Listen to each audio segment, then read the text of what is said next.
I'm quite sure that if this statistics or if this survey is reviewed, this figure must come down drastically, because when we came on board, we make sure that we invest heavily in education. If you look at our budget 2024 and the budget 2025, education has the highest budgetary allocation.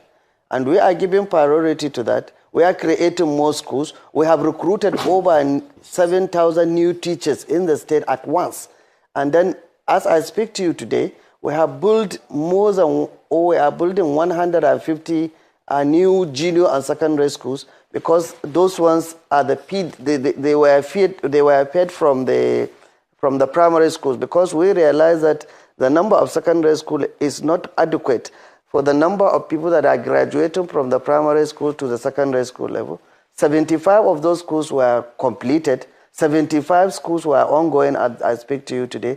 Last year alone, if you have seen the press briefing that we have given last week by my deputy governor, Katsina State is invested in the year since when we started to the end of the year 2024, we invested about 120 billion naira in education in terms of training the teachers, improving on the infrastructure, building new schools, building more classrooms, enhancing the capacity, and also improving the welfare of the teachers. Because you cannot develop education when you don't have adequate people that can be able to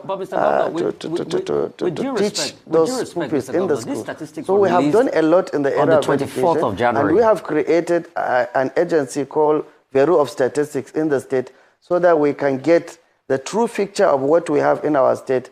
And as last year, we were able to do a baseline survey on education, the number of schools, the number of pupils that we have realistically in the state. We are able to do a baseline survey in our health institutions, number of patients, number of doctors, number of nurses, and number of health facilities that we have. We are able to do a baseline survey on farmers.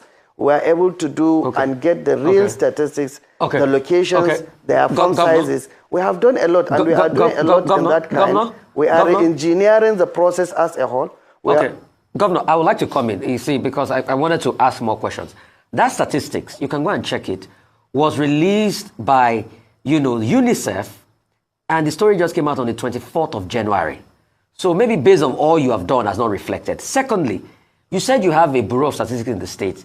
Can you give me your own baseline statistics on the number of out-of-school children in your state based on your own statistics you have? Because UNICEF is saying it's over 500,000 as we wrap up. I'm not sitting here to deny facts. I'm not sitting here to deny facts. I agree with you, there are out-of-school children. And there are a number of out-of-school children in the state. I'm not denying that fact. But what I'm saying, I'm denying the figures they roll out, because what I'm saying is the figures must have changed by now, because we have invested, and we are talking about a figure that was given last year.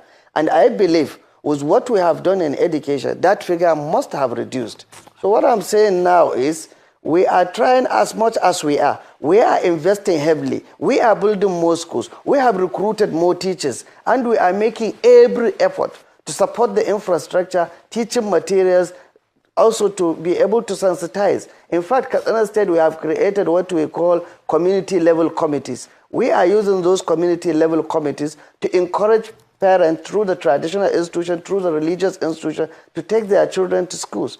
And then you cannot encourage people to go to schools when you don't have adequate classrooms to take care of that number. So what we are doing as a government now is improving on the number of classes, improving on the number of teachers, improving on the number of infrastructure, and then the furniture in the house, in the schools, so that we can reduce the number. You cannot tell me that there are out of school in every state of Nigeria, but I believe that the number of out of school in the north is higher, and we came together to address that issue. We are not in denial of any of these facts. This is not something that we have created. This is something that was inherited over time. And this figure has been reducing over time. And I believe one day we will sit here, me and you, and discuss about few number of out-of-school children, not these thousands of numbers that you are calling. For the first time On Arise TV, Rufai Useni is speechless because the governor is speaking calmly, but he's still saying what he wants to say. Now, UNICEF is going to make it so difficult for, like, UNICEF now, it will be difficult for the government to allow UNICEF come into Katsina State. You see, now I understand why most governors or most government officials in the north, once there is aid coming, they don't allow it. There's a place they said they wanted to do roads. They didn't allow them to do the roads there. Why? Because they know if they do the roads, they will go and publish it that they did the road and then say things that the government is not doing well and all of that. So it's just a typical example of what was to happen or what they were thinking will happen that is happening now. So this man, the governor, is saying that he's not arguing the fact that that's why I like the fact that I like this governor today, watching him speak. He said he's not denying the fact that there are out of school children. He said, but not the number they are putting in the figure, that's too much. Well, we cannot blame him, like he said, that he inherited most of these things from the past administration. And you see, this is why we keep holding our government accountable. You cannot be collecting so much. Your kids go to school, and then other people's children are not in school. Some of you roads you cannot do. Like, I feel that if parents are paid properly, they will not take their children out of school to go and do menial jobs to bring money to them. That's my point. Because people are saying, some parents don't like to see their children go to school while they are the ones selling at home and all of that. I saw it on a comment section on Instagram where I took this video from. And the other people were saying that, there are times they will build these schools. The government cannot go and be pulling children out of their homes to send them to school. But the governor had already said that he has used religious organizations to speak to these children to go to school. Apparently, most children have decided not to go to school. And we'll ask why. The reason is not far-fetched. It is because when it's time for election, they give these boys money and they carry ballot boxes.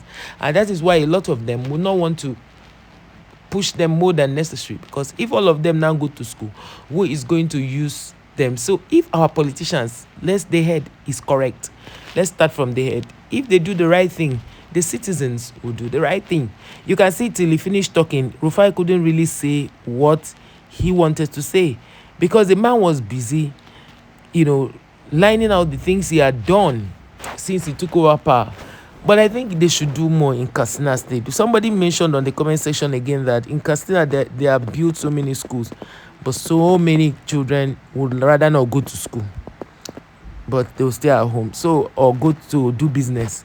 So I feel that they should do something fast so that this generation will not be a generation that didn't go to school.